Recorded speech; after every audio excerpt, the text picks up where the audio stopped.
Remember when I told you no matter where I go, I'll never leave your side, you will never be alone. Even when we go through changes, even when we're wrong.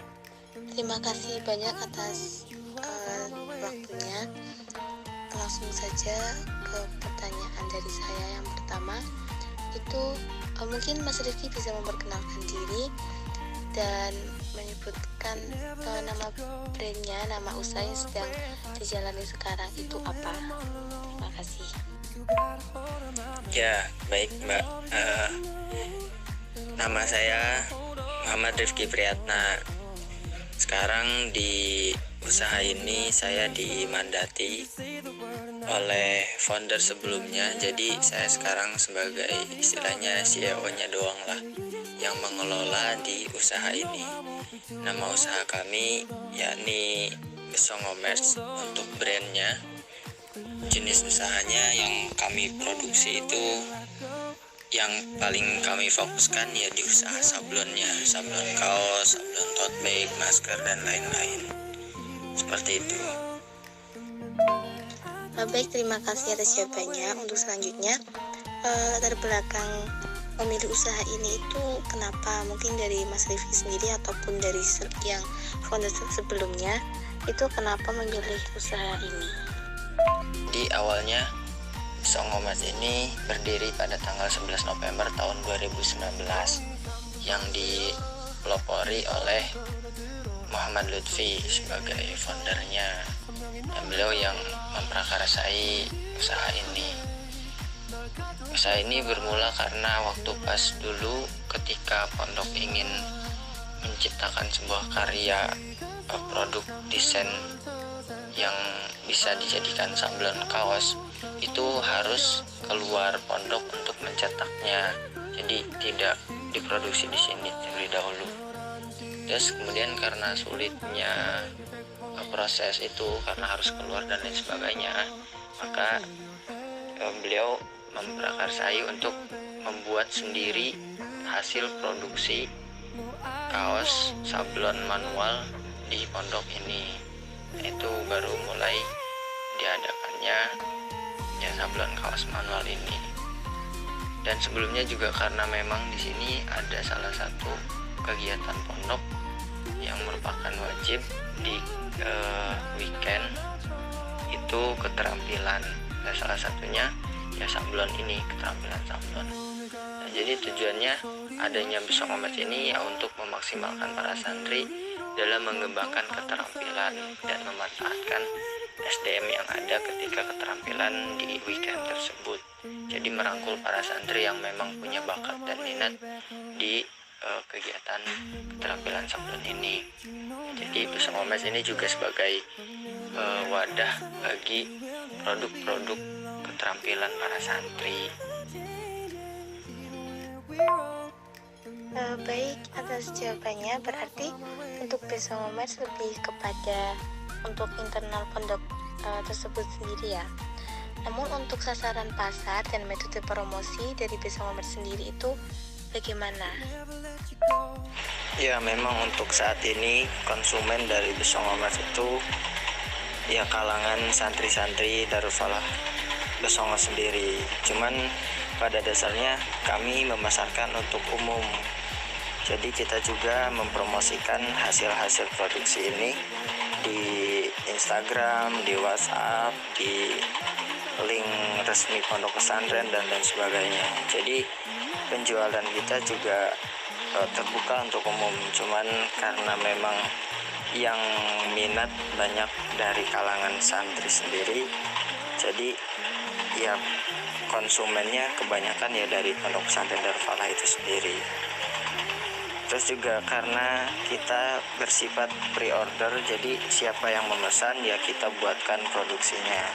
Jadi tidak sembarangan kita memproduksi asal bikin, asal jadi dan lain sebagainya. Tapi ketika ada momen-momen tertentu, event-event tertentu yang menjadikan kita untuk menginspirasi memproduksi sablon, ya kita buat dengan desain yang kita ajukan kepada para konsumen dan setiap kali kita produksi ya alhamdulillah minimal 100 piece itu pasti dihasilkan dalam sekali produksi.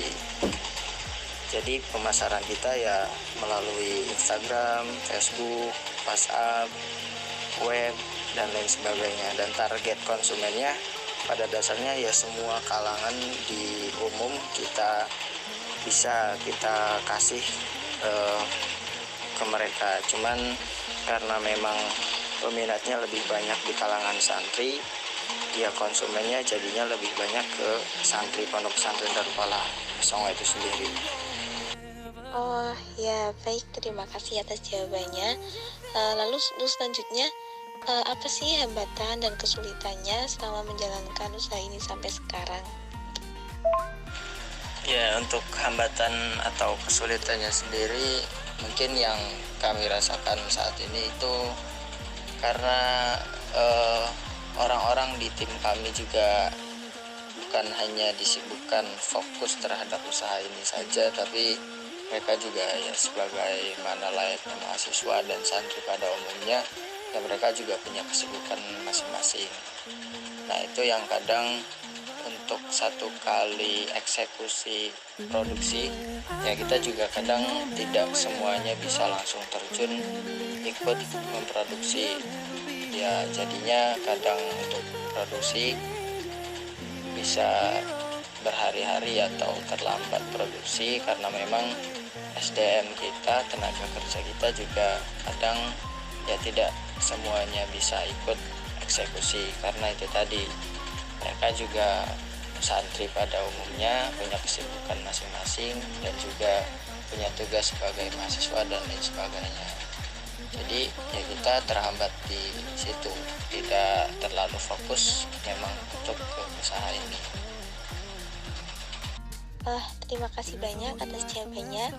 Untuk terakhir dari pertanyaan saya, mungkin dari Mas Rifki ada masukan ataupun saran untuk mungkin saya suatu saat ingin membuat usaha semacam ini, mungkin langkah awal atau apa yang perlu dipersiapkan untuk memulai usaha seperti ini itu seperti apa? Terima kasih. Ya, terima kasih. Untuk mungkin saran dari saya, ketika memang ingin memulai usaha sablon seperti ini, yang jelas yang paling utama itu ya kita punya kemauan, punya keinginan dan punya niat untuk menjalankan usaha tersebut.